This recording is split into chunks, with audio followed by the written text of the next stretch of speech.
Last time we indicated that what is needed most in Nigeria today is strong economic growth, driven by increased mass participation. As we said, this is what will raise the level of living and the quality of life for all Nigerians. But how can all this be accomplished? If we're going to succeed quickly, we have to build it from the bottom. Building from the bottom ensures more hands on deck. More people get involved and engaged.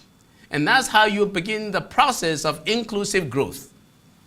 Attempting to build from the bottom is a recipe for futility and ultimate failure. And failure is not just when the whole thing has collapsed. Folks, failure is when intended outcomes are not being achieved.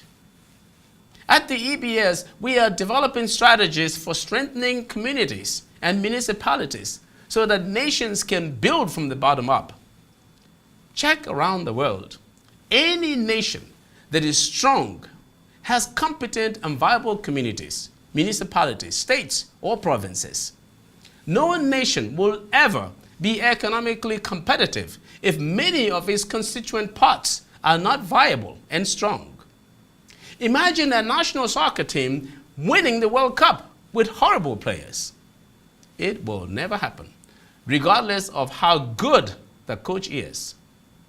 For Nigeria, no matter how good President Jonathan is, the transformation program will take long to gain national traction if our communities are incapable of understanding it or buying into it.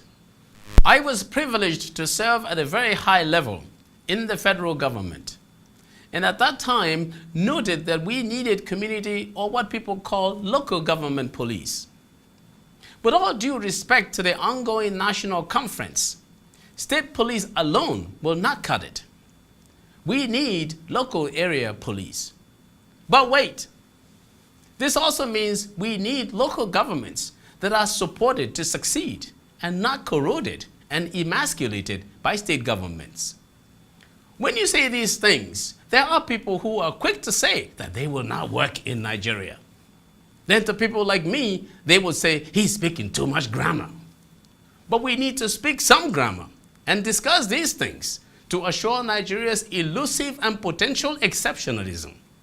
But Nigeria's exceptionalism cannot be based on what Nigeria does not have the capacity to do. Nigeria's exceptionalism must be based on a can-do spirit and what Nigeria can do. I am Kpakol, and that's my view.